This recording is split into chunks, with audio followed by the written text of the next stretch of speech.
पीछे।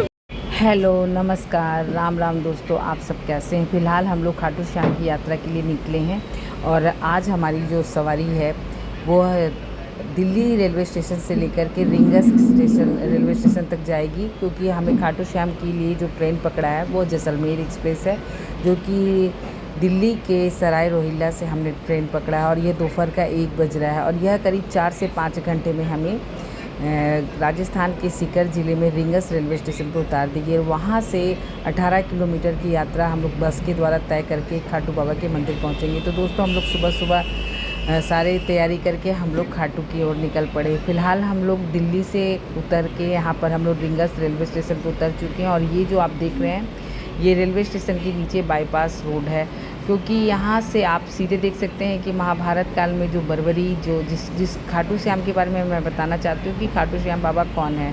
यह महाभारत में वीर योद्धा भीम के पुत्र बर्बरी जी हैं। बर्बरी जी का ही कलयुग में नाम खाटू श्याम बाबा पड़ा, क्योंकि उन्होंने महाभारत में खाटू श्याम बाबा ने बहुत ही महाभारत के युद्ध में उन्होंने अपना बहुत बड़ा योगदान दिया था और साथ ही भगवान कृष्ण ने उन्हें यह वरदान दिया था कि कलयुग में तुम्हारा बहुत नाम होगा और इन्हें हारे का सहारा भी कहा जाता है। तो दोस्तों welcome back to my channel. फ़िलहाल मैं रींगस रेलवे स्टेशन पर पहुंच चुकी हूं और यह दोपहर का करीब 1 या 2 बज रहा है और यहाँ पर काफ़ी धूप और बहुत गर्मी है, क्योंकि समर वेकेशंस चल रहे हैं और मैं जब भी कोई भी प्रोग्राम बनाती हूँ तो वेकेशंस में ही बनाती हूँ। तो यहाँ पर मेरे बच्चे, आप तो इसे जानते होंगे, आदित्य है, मास्टर आदित्य है, तो ये आगे आगे रिपोर्टिंग कर रहे हैं। इसमें वो कुछ मिस्टेक्स भी कर रहे हैं। तो मैं ये बताना चाह रही हूँ कि रींगस रेलवे स्टेशन से आपको यहाँ से बस पकड़ना होगा और बस से खाटू नामक एक गांव जाना होगा। तो फिलहाल सभी यात्री जितने भी तीर्थ यात्री दिख रहे हैं सब खाटू की यात्रा के लिए जा रहे हैं और हम लोग भी खाटू बाबा के दर्शन के लिए आगे बढ़ रहे हैं। तो यहाँ से आप 2 तरह से जा सकते हैं, बस के द्वारा, प्राइवेट कार के द्वारा, और दोनों का क्या चार्ज है वो भी मैं बताना चाहती हूँ। यदि आप सरकारी बस से जाना चाहते हैं, परिवहन वाली बस से, तो वो 30 रुपया किराया लेंगे और यदि आप रिजर्व करके कार जाएँ तो वो तो बहुत महंगा ही पड़ेगा आपको। और यदि जीप, टेकर ये सब पकड़ेंगे तो 50 रुपये प्रति व्यक्ति करेंगे और बस में करेंगे तो 30 रुपये प्रति व्यक्ति किराया जाएगा। तो फिलहाल हम लोग रींगस रेलवे स्टेशन से बाहर निकल चुके हैं और ये जो पगडंडी रास्ता जाता है, ये देखिए रींगस रेलवे स्टेशन है और इसके जस्ट सामने बस स्टैंड के लिए आप निकलेंगे। तो यहाँ जितने सारे लोग हैं रींगस रेलवे स्टेशन से सीधा ये देखिए ऑटो, बस, टेकर, जीप सब लगी हुई है और ये सभी खाटू बाबा को जाने के लिए आवाज़ लगा रहे हैं। आज का जो मेरा ब्लॉग है वो ट्रैवल ब्लॉग है और आज मैं खाटू श्याम बाबा की यात्रा की एक जानकारी आप सभी के साथ शेयर करूंगी। फिर इसके अलावा मैं एक और भी दूसरा ब्लॉग बनाऊंगी जिसमें सिर्फ खाटू श्याम बाबा का शॉर्ट वीडियो बनेगा और खाटू श्याम बाबा यात्रा के बारे में, कैसे ट्रेन पकड़े, कैसे बस पकड़े और श्याम बाबा के मंदिर के आसपास क्या क्या खरीदे, क्या खाएँ, क्या घूमें, इस तरह की ब्लॉग मैं नेक्स्ट वीडियो में बनाऊंगी। फ़िलहाल मैं ये पूरा कंप्लीट ब्लॉग बना रही हूँ क्योंकि यहाँ पर यात्रा के साथ साथ मैं जानकारी भी शेयर करती हूँ। तो दोस्तों यहाँ पे देख सकते हैं, जैसे आप रींगस रेलवे स्टेशन से निकलेंगे तो यहाँ निशान दिख रहा होगा और यहाँ पे बाबा के कपड़े भी मिलते हैं। तो बहुत लोग यहाँ स्नान ध्यान करके रेलवे स्टेशन पे स्टे कर जाते हैं और यहाँ पर बाबा का निशान लेते हैं। यहाँ पर बाबा की टी शर्ट भी मिलती है, बहुत रंग बिरंगे इनके कपड़े, ये देखिए निशान है।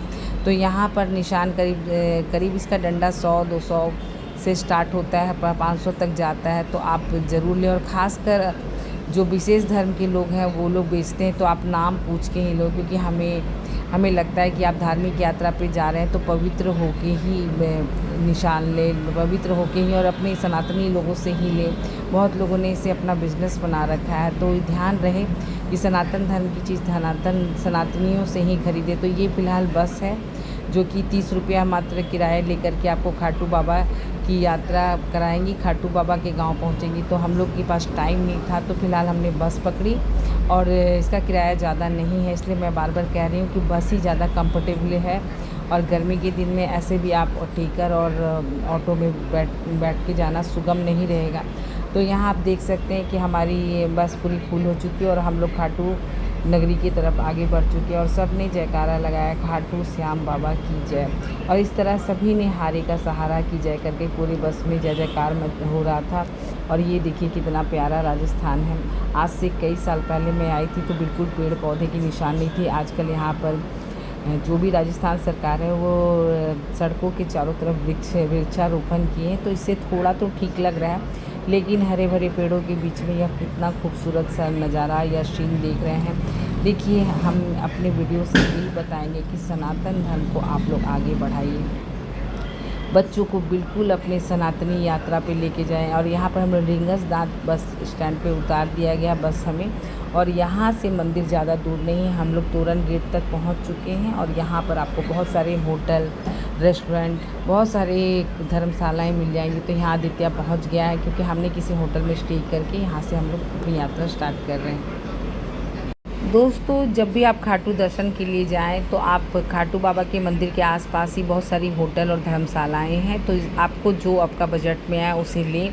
और मंदिर के आसपास आपको बहुत सारी होटल धर्मशाला मिल जाएंगे आपके बजट के अनुसार। साथ में निशान भी आप यहाँ देख सकते हैं कि बाबा का निशान है। बहुत लोग निशान लेके चलते हैं, कुछ लोग तो रिंगस रेलवे स्टेशन से ही नहा धोकर श्याम बाबा के निशान को कंधे में लेकर पद यात्रा करते हुए बाबा के दरबार पहुँचते हैं। यहाँ मान्यता ये है कि भगवान श्याम बाबा को गुलाब अर्पित किया जाता है, साथ में उन्हें इत्र भी चढ़ाए जाते हैं। तो यहाँ आप देख सकते हैं खाटू नगरी पूरी सजी धजी है। और एक हमारे सिंगर हैं कन्हैया जी मित्तल, उनका भी हमने होटल धर्मशाला देखा है। होटल तो नहीं, वो धर्मशाला है और वहाँ पे भी आप फ्री रह सकते हैं 1 रुपया दे करके। लेकिन हम लोग वहाँ नहीं ठहरे क्योंकि वह खाटू बाबा के मंदिर से 5-7 किलोमीटर दूर है। तो उतनी दूर रहने से क्या फ़ायदा, आप मंदिर के आसपास रहेंगे तो बाबा की आरती, सुबह शाम की आरती में भी सम्मिलित हो सकेंगे। तो दोस्तों, ये छोटी छोटी जानकारी मैं ज़रूर देती हूँ। और यहाँ आप देख सकते हैं कि खाटू बाबा के मंदिर की ओर हम लोग बढ़ रहे हैं। यहाँ पर श्याम बाबा को फूल, ये देखिए गुलाब के फूल, जो कि 20 रुपये प्रति गुलाब मिलेगा और इत्र ज़रूर चढ़ता है। तो जितने भी भक्तजन हैं प्रसाद के साथ साथ खासकर रोज़ ज़रूर लेते हैं। और प्रति व्यक्ति 1 रोज़ ले या 2 रोज़ ले, ये आपकी अपनी श्रद्धा है। लेकिन वहाँ पे बाबा को, श्याम बाबा को गुलाब के फूल का चढ़ावा बहुत पसंद है और इत्र, तो ये ज़रूर चढ़ता है। लेकिन यहाँ पर इंसान अपनी श्रद्धा के अनुसार हर चीज़ चढ़ाते, कुछ लोग प्रसाद चढ़ाते, कुछ लोग रोज़ चढ़ाते, कुछ लोग इत्र चढ़ाते। चढ़ाने में ऐसा है कि लंबी लाइन होगी मंदिर में, आप 1 2 3 4 करके लाइन होगी। लेकिन यदि आप पहली लाइन में चढ़े तो बाबा का मंदिर बिल्कुल सामने से आपका दर्शन होगा। आप जैसे ही प्रवेश द्वार पर इंटर करेंगे ना, तो बहुत बड़े परिसर में ये मंदिर का प्रांगण है और काफ़ी लंबी लाइन होती है। साथ में यहाँ पीने का पानी मुफ्त दिया जाता है क्योंकि गर्मी काफ़ी होती है, तो यहाँ पानी की व्यवस्था मंदिर संस्था की तरफ से है। साथ ही यहाँ पर बीच बीच में प्रसाद भी बांटे जा रहे हैं। तो यहाँ पहले हम लोग दर्शन तो कर ले, प्रसाद तो बाद में लेंगे। तो हमारा दर्शन तो बहुत ही आसानी से हुआ क्योंकि दोपहर का टाइम था, ज़्यादा भीड़ नहीं थी। लेकिन सुबह के मंदिर खुलने का समय मैं आप लोगों को बताना चाहती हूँ कि मंदिर खुलने का समय गर्मी के दिन में 4:30 से 12:30 है और शाम में यह 4:30 से रात के 10 बजे तक मंदिर खुला रहता है। दोपहर के समय मंदिर बंद रहता है, तो उस समय बाबा विश्राम करते हैं, उस समय आपके दर्शन नहीं होंगे। और ज़्यादातर मंदिर की लाइन सुबह ही दर्शन कर ले। यदि आप एक दिन पहले रात में आए हैं तो बाबा के दर्शन में सुबह के प्रातःकाल दर्शन में आप सम्मिलित हों। यहाँ पर आरती भी होती है, बहुत अच्छी बाबा की आरती होगी। आरती के बाद प्रसाद वितरण होगा और शाम में भी 6:30 बजे इनकी आरती का समय है। और विंटर में आप बाबा के दर्शन करना चाहें तो यह 5 बजे मंदिर खुलती है, जो कि 1 बजे तक दोपहर तक खुली रहती है। और फिर शाम के 4:30 बजे से लेकर रात के 10 बजे तक का समय होता है। दोस्तों, बाबा श्याम के दर्शन के बाद और भी दर्शनीय स्थल है जो आप एक ही दिन में दर्शन कर सकते हैं। यदि आप प्रातःकाल सुबह बाबा के दर्शन के लिए किसी भी जगह से आप आते हैं तो सुबह आप खाटू पहुंच के स्नान ध्यान करके श्याम बाबा के दर्शन के बाद यहाँ से सालासर बालाजी की 100 किलोमीटर की दूरी पर स्थित है। देखिए, बातों बातों में बाबा के मंदिर तक हम लोग पहुँच गए और यहाँ पर से आप श्याम बाबा का दर्शन कर सकते हैं। कैमरा और फोटोग्राफी तो मना है, पर बहुत मुश्किल से हमने बाबा के दर्शन आप लोगों को करा रही हूँ क्योंकि फ़ोटोग्राफी बिल्कुल मना है। लेकिन चोरी छुपे सभी बाबा की वीडियो बना रहे हैं क्योंकि मंदिर में काफ़ी कड़ी व्यवस्था थी। फिर भी हम लोग मंदिर के दर्शन के बाद हम लोग बाहर निकल आए और दर्शन करने के बाद हमने कुछ फ़ोटोग्राफी की। सब साफ़ सफाई तो अपने हिसाब से है, फिर भी मिला जुला कर ये मंदिर में मुझे बहुत अच्छा लगा। और बहुत दिन से हमारे मन में ये बात थी कि हमें बाबा के दर्शन करना है, और उसके आसपास का स्थान भी आप देख सकते हैं। बाबा के दर्शन के बाद यहाँ की कुछ प्रमुख दर्शनीय स्थल मैं आप सभी के साथ शेयर करना चाहती हूँ। यहाँ से मात्र 100 किलोमीटर की दूरी, मतलब 1-1.5 घंटे के अंदर के अंतराल में आप सलासर बालाजी हनुमान जी के दर्शन कर सकते हैं, जो कि बहुत प्रसिद्ध मंदिर है। और साथ में जिन देवी माता मंदिर भी है, जो कि आधा घंटे के खाटू बाबा के मंदिर से आधा घंटे के रास्ते पे है। तो ये 2 बहुत ही प्राचीन मंदिर है, जो कि आप ज़रूर दर्शन कर लें, क्योंकि एक दिन में ये सभी प्रमुख तीर्थ स्थल आप दर्शन कर सकते हैं। यदि आप अपने प्राइवेट गाड़ी से आएँ तो बहुत आसानी होगा आप लोगों के लिए, और यदि आपके पास गाड़ी की व्यवस्था नहीं है तो बस या टैक्सी के द्वारा भी आप और बस या टैक्सी या किराए करके आप निकल सकते हैं। और काफ़ी सजा हुआ खाटू नगरी था, जहाँ बाबा श्याम की मंदिर में के आसपास उनकी मूर्तियाँ, तस्वीर और बहुत सारी पूजा पाठ का सामान है। तो शाम का वक्त हम लोग निकले थे, और यहाँ देख सकते हैं खाटू बाबा की बहुत सारी मूर्तियाँ हैं, तस्वीर है, जो आप अपने घर की पूजा स्थान में रख सकते हैं। लोगों को भी आप गिफ्ट के रूप में, भेंट के रूप में दे सकते हैं। और यहाँ के भोजन के बारे में मैं आपको बताना चाहती हूँ कि यहाँ प्रति व्यक्ति 100 रुपये थाली है। किसी भी आप होटल रेस्टोरेंट में चल जाएँ तो आप पूरा राजस्थानी थाली ग्रहण करना चाहें तो 100 रुपये थाली अवेलेबल है। इसके अलावा आप महंगी भी कुछ खाना चाहें तो वो आपके बजट के अनुसार है। दोस्तों, यदि आप राजस्थान गए हो तो आप वहाँ की कचौड़ियाँ ज़रूर खाएँ। हर तरह की कचौड़ी मिलती है, खासकर यहाँ की कड़ी कचौड़ी मुझे बहुत अच्छी लगी। बहुत ही रिजनेबल प्राइस पे यहाँ हर आसपास की दुकान में मिल जाएगी, जो कि 25 रुपये से स्टार्ट होती है। और यहाँ प्याज की कचौड़ी, आलू की कचौड़ी, और सबसे अच्छा जो हमें लगा वो कड़ी कचौड़ी थी। ज़रूर आप खाएं, क्योंकि कहते हैं राजस्थान का जायका भी आप लोगों को पता होना चाहिए। और आप देख सकते हैं कि मंदिर के परिसर के आसपास काफ़ी भीड़ थी। इस तरह हम लोग शाम में घूमने निकले थे, और घूमते घूमते हम लोग श्याम कुंड भी पहुँचे। कहते हैं श्याम कुंड की अपनी अलग ही मान्यता है। जो श्याम बाबा है, जिनका पुराना नाम बरबरी जी है, तो इनका सर उसी कुंड में गिरा था, और यह पवित्र कुंड है। तो दोस्तों, बात करते करते हम लोग श्याम कुंड के परिसर में पहुंच गए, और यहाँ पर सबसे पहले लोग यहाँ आके स्नान करते हैं।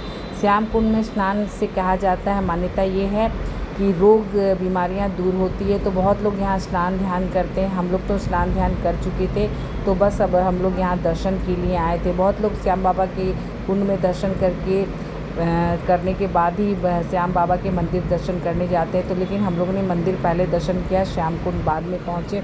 और यहाँ आप देख सकते हैं कि इसकी चारों तरफ गोल चक्कर जैसा मंदिर बना हुआ, और इसके नीचे उतरकर श्याम कुंड है। यहाँ काफ़ी भीड़ है, क्योंकि खाटू बाबा के बहुत भक्त हैं, उनकी अपनी श्रद्धाएं हैं। मुझे तो आके अच्छा लगा। मैं भविष्य में भी श्याम बाबा के दर्शन के लिए जाऊंगी, क्योंकि हमारे यहाँ से ये बहुत नज़दीक है, और ये बहुत आसानी से हम लोग बहुत सुगम दर्शन होता है, तो इसलिए मुझे बहुत अच्छा लगा। इसके बाद हमारा पड़ाव पुष्कर की तरफ बढ़ा है।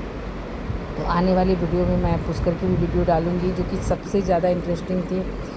यहाँ पे ये श्याम बाबा का कुंड देख सकते हैं। तो यहाँ वीर बरबरी, जो कि श्याम बाबा, उनका सर इसी कुंड में गिरा था। और यहाँ जो इस मंदिर की मान्यता ये है कि रूप सिंह चौहान ने इस कुंड का निर्माण किया था। और इस कुंड के चारों आप तरफ देख सकते हैं कि नारियल बांधा जाता है, जिससे लोगों की मन्नतें पूरी होती हैं। और पूरा एक चक्कर काटने के बाद हम लोग यहाँ श्याम बाबा के कुंड के दर्शन के बाद हम लोग थोड़ा आराम किए, और आराम करने के बाद फिर हम लोग कुछ खाने पीने के लिए निकले।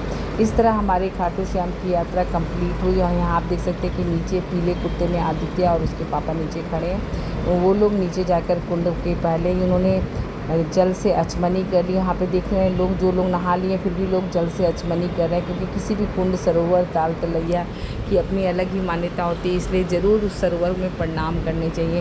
कहते हैं रोग बीमारियाँ दूर होती है। बहुत सारे बड़े बड़े धन्ना सेठ भी यहाँ पहुँच स्नान करते हैं, क्योंकि हमारी पौराणिक कथाएँ इनसे जुड़ी हैं। दोस्तों, भारत विविधताओं का देश है, और यहाँ बहुत सारे मंदिर हैं, बहुत सारे ताल तलैया सरोवर हैं, और उनकी प्राचीन मान्यता है। मैं अपनी भारतीय संस्कृति में बहुत ज़्यादा विश्वास करती हूँ, इसलिए मेरी जितने सारे ब्लॉग होंगे भारत धर्म और उनकी धार्मिक यात्राओं से जुड़ी होंगे। ये शाम के समय का वक्त है। यहाँ बहुत सारे बैंगल्स और चूड़ियों का दुकान है, क्योंकि जब आप खाटू जा रहे हैं तो कुछ ना कुछ उपहार तो आप लेंगे। यहाँ से हम लोगों ने चूड़ी और बैंगल ख़रीदा, क्योंकि यहाँ पर लाह की चूड़ियाँ बहुत मिलती है। वैसे तो ऑनलाइन भी बहुत सारी मिल जाती है, पर यहाँ स्टार्ट इनकी 150 से स्टार्ट होती है लाह की चूड़ियाँ, और मुझे बहुत पसंद आई। तो यहाँ पर हमने बहुत सारा समय बिताया, क्योंकि चूड़ियाँ में बहुत सारे वैराइटीज़ थे। हमने एक एक करके बहुत सारी चूड़ियाँ ट्राई की, कुछ अपने लिए, कुछ अपने रिश्तेदारों के लिए भी हमने बहुत सारी चूड़ियाँ खरीदी। और कहने का मतलब ये दूसरे दिन का समय था, क्योंकि हम लोग सारे दिन घूमने फिरने के बाद हम लोग समय नहीं निकाल सके सलासर बालाजी का। पर नेक्स्ट वीडियो में मैं सलासर बालाजी की भी वीडियो आएगी और बहुत सारी वीडियो। ये दूसरे दिन का है। रिंगस रेलवे स्टेशन पे काफ़ी बारिश हो रही थी और हम लोग को लौटना था पुष्कर के लिए हम लोगों को अजमेर रेलवे स्टेशन जाना था। तो यहाँ आप देख सकते हैं कि सुबह का 5 बजे का समय है और हम लोग रिंगस से बस स्टैंड पे पहुँचे और काफ़ी बारिश हो रही थी। इसी भीनी भीनी बारिश में हमें तो बड़ा आनंद आ रहा था और इसी भीनी भीनी बारिश में हमने श्याम बाबा को प्रणाम किया और हमने कहा, बाबा हमें आप फिर से बुलाइए। कहते हैं श्याम बाबा के दर्शन से मन्नतें पूरी होती है, घर में खुशियाँ और समृद्धि आती है। बोलो श्याम बाबा की जय।